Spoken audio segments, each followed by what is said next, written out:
Well, guys, we got to quickly talk about Telford and the old bill up there in relation to the CSE gangs you all know about, because we had a young girl recently named Samantha on GB News. She was talking about this and how it still goes on, which resulted in the police turning up at her door. Now, given the claim she made on GB News, I'm not surprised the old bill turned up, much like I'm not surprised with her reports about their conduct when they spoke to her. I mean, she claims they treated her like a criminal, which rings true when you think back to all the recent reports proving the old bill covered them up and literally blamed the victims.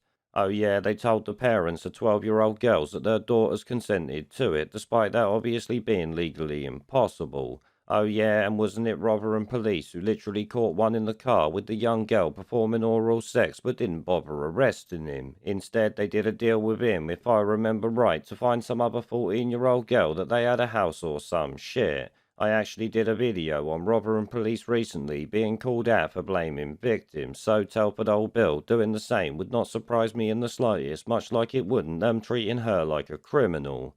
Now, as I said, it started with her appearing on GB News, so let's quickly see a clip of that. Telford is largely ignored by the national media because it isn't newsworthy, and the girls that fall victim, like myself, to grooming, to CSA or to CSE are seen as... Just explain, because we're all familiar, these reports get released twice a week now. Yeah.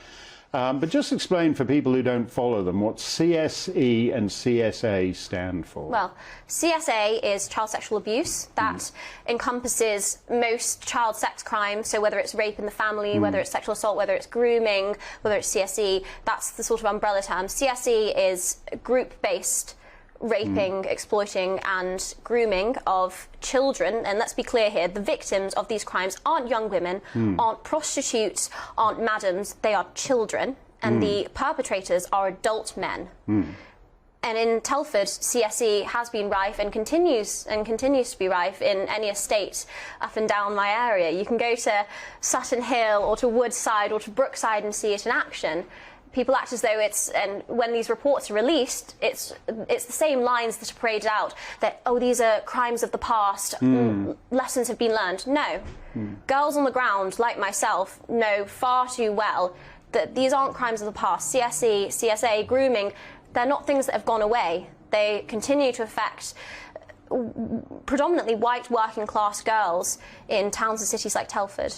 So there you hear her talking straight facts about it still going on now and actually naming places that it happens, which is likely what made the police come to see her, but the way they acted when doing so is the real issue here.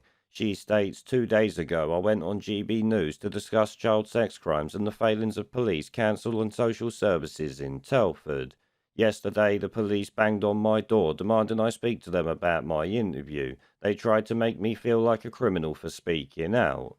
Now, like I said, that is something we know the police have done in relation to these crimes, so it being possible is putting it lightly, I don't mind saying. But she goes on in another tweet here.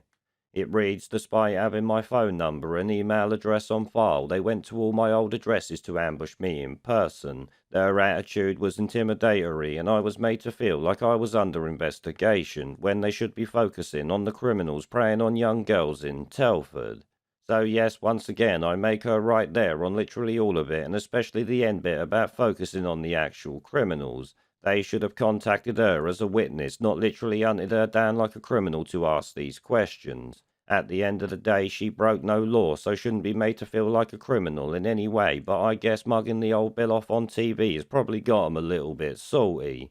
But maybe if they did their job and arrested all these scumbags, people wouldn't need to call them out, would they? So I say well done to her for bringing attention to it and the fact that it's still going on. Now, personally, I find it infuriating that the Prime Minister can get removed from office because a guy he employed grabbed some dude's tackle, but no one's sacked for letting kids get gang raped. Make that make sense for me if you can.